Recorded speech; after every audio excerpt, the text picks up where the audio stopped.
ब्राह्मण बनने के बाद आप कर्म कांड करें, ब्राह्मण बनने के बाद आप किसी मंदिर को संभालें, या ब्राह्मण बनने के बाद आप किसी मंदिर में पूजन अर्चना करें।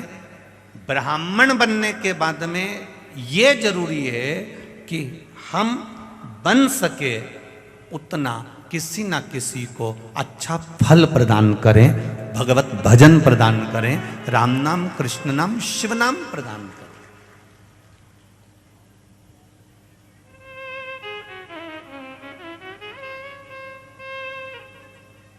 जितना बन सके हम अच्छा देने का प्रयास करें, क्योंकि ब्राह्मण मार्गदर्शक भी होते हैं। पर देवराज नामक का जो ब्राह्मण था, इसने एक गलती करी और वो गलती बड़ी विचित्र थी। खुद के लिए अगर थोड़ा बहुत जो कमा रहा था, खुद के लिए ला रहा था, वो खुद का जो लेकर आ रहा था उसमें तो उसको सुख मिल रहा था। पर जब वो गलत संगत में पड़ गया, वैश्यावृत्ति में, जुए में, मांसाहार में, मदिरा पान में, गलत गलत जगह पर जब वो पड़ गया, तब उसको धन की अधिक जरूरत पड़ने लगी। और जब धन की अधिक जरूरत पड़ने लगी तो वो धन लाने के लिए आतुर हुआ। अच्छा, पहले भी कथा में आज फिर कह रहे हैं आप लोगों से, पेट भरने की जवाबदारी मेरे भोलेनाथ जी की है, क्योंकि जन्म उसने दिया है तो मृत्यु भी वो देगा, और पेट उसने दिया है तो भरेगा भी वही। पेट भरने की जवाबदारी देवाधिदेव महादेव की है, पर तुम्हारे घर की पेटी भरने की जवाबदारी देवाधिदेव महादेव की नहीं। अब पेटी अगर तुम्हें भरना है तो तुम अपने हिसाब से भर सकते, थोड़ा छल कर कर, थोड़ी बेईमानी कर कर, थोड़ा कपट कर कर, कोई थोड़ी बहुत निंदा आदि कर कर, थोड़ी बहुत किसी की प्रशंसा कर कर, थोड़ा बहुत कहीं ना कहीं किसी ना किसी रूप में पेटी अगर बनना हो तो बात दूसरी है कि आप पेटी भरना चाहते हो। पर पेट उसने दिया है तो भरने वाला भी वही है।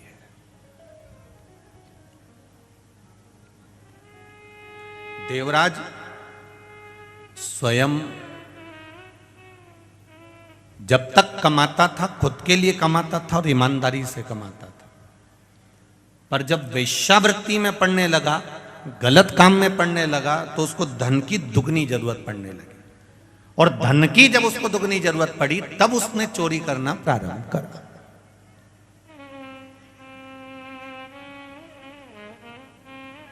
तब उसने चोरी करना प्रारंभ करा। अब वो चोरी कर रहा है, अब वो धन को चुरा कर ला रहा है, अब वो धन को कहीं गलत जगह से एकत्रित करने का प्रयास कर।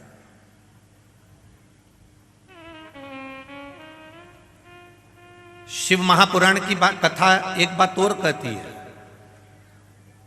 आपके भरण पोषण की जवाबदारी महादेव की है, तो आपकी संग में अगर आपकी धर्म पत्नी जुड़ी है तो उसकी भी जवाबदारी महादेव की है। बच्चे जुड़े हैं, बच्चों की भी जवाबदारी महादेव की है। माता पिता जुड़े हैं, माता पिता की जवाबदारी भी महादेव की है। पर इसके अलावा अगर आप फिर किसी अन्य नारी के चक्कर में अगर पड़ते हो, फिर कहीं तुम जुए में, कहीं मांसाहार में, कहीं मदिरा पान में, तो कहीं वैश्यावृत्ति में अगर आप फिर पड़ते हो, फिर जवाबदारी भोलेनाथ की खत्म हो जाती। आप, आपके बच्चे, आपका परिवार, आपकी पत्नी, आपके पुत्र और आपके माता पिता, बहन भाई, कुटुंब की जवाबदारी महादेव की है। पर तुम उस धन को गलत जगह पर लगाना प्रारंभ कर दिए। उसने दिया था पेट भरने के लिए, उसने दिया था बच्चों की शिक्षा के लिए, उसने दिया था। होते हैं कई लोग, अभी कहीं ना कहीं लोगों को कुछ गवर्नमेंट से या प्रशासन से कोई थोड़ा बहुत पैसा मिल जाता है। अब वो मिला था किसी काम के लिए और मालूम पड़े लगा दिया किसी दूसरे काम में। अब सरकार ने तो पैसा दिया था आपको कि इस कार्य में लगाना, अब तुमने लगा दिया दूसरे कार्य में। अब दूसरे कार्य में लगाया तो प्रशासन अगली बार आपको कुछ देगा क्या? अरे बोलो तो जम के नहीं देगा, क्योंकि उसको मालूम है कि इसको दिया था मैंने इस चीज के लिए और इसने लगा दिया दूसरी चीज में। अगली बार वो नहीं देगा। अब नेत्र काय के लिए दिए थे भगवान ने? वो भगवान भी प्रशासन से कम नहीं हो। काय के लिए दिए थे उसने? इन नेत्रों से क्या करना भगवान का? बोलो बोलो, जम के बोलो। दर्शन करना। इन नेत्रों से दर्शन करिए, इन नेत्रों से पोथी पुराण पढ़िए, शिव महापुराण, रामायण, भागवत गीता, इसका स्मरण करिए। अब तुमने इस बार तो इस नेत्रों को भगवान में लगाया ही नहीं। अब पैसा दिया था मकान बनाने के लिए, पैसा दिया था खेती के लिए, पैसा दिया था, लोन लिया था मकान के लिए, और मालूम पड़े बैंक वाले बाद में आए तो मालूम पड़े ना तो मकान दिखा ना प्लाट दिखा, और वो लोन का पूरा पैसा खत्म कर दिया। अब बनाना था तुमको मकान, लेना था तुमको प्लाट, करना था काम, मिला था मकान के लिए, लगा दिया गलत जगह पर। गलत जगह पर लगाया, बर्बाद हो गए। बर्बाद हो गए तो अगली बार पर प्रशासन ने तुमको वो पैसा नहीं दिया। साहब अगली बार दिया था, इसने काम में नहीं लगाया, अगली बार दिया था, इसने सही जगह नहीं लगाया, तो अब की बार उसने देना बंद कर दिया। उसने देना बंद। बस यही शिव महापुराण की कथा कर रही है, यही भगवान शंकर का गुणगान कर रहा है। एक बार उसने देख लिया नेत्र देखकर कि इसने नेत्र सही जगह लगाया कि नहीं लगाया। अगर एक बार इसने नेत्र सही जगह नहीं लगाया, फिर अगली बार तुम तैयारी कर कर बैठो कि नेत्र।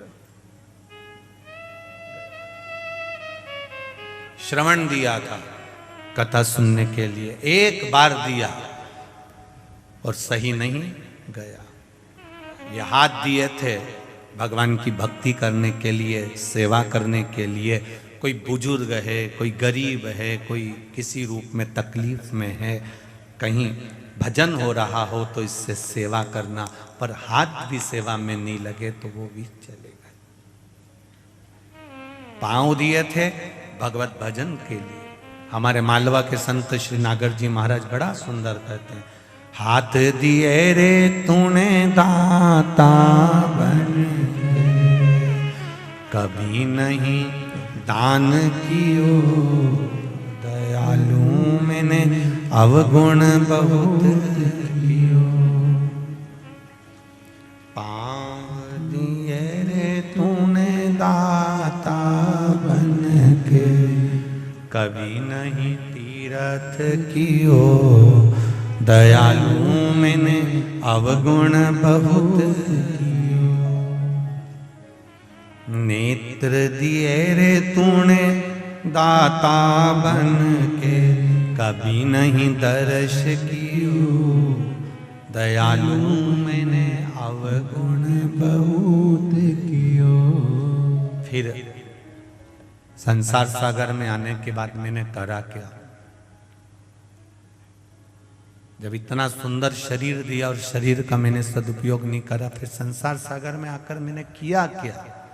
तो संसार सागर में आने के बाद मैंने एक काम किया कि कोरा कोरा कागज काली काली शाही, और 10 को 20 कियो, दयालु मैंने अवगुण बहुत कियो। इस संसार सागर में आने के बाद में इस संसार सागर में आने के बाद मैंने केवल एक काम करा, 10 को 20 कैसे करा जाए उसको सोचा गया, उसका विचार किया गया।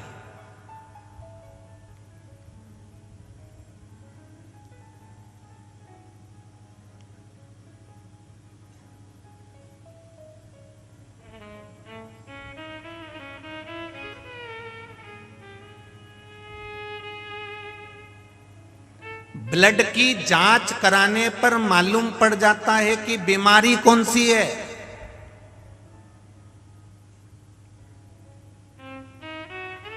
और कथा कराने से मालूम पड़ जाता है कि भक्त कितने हैं।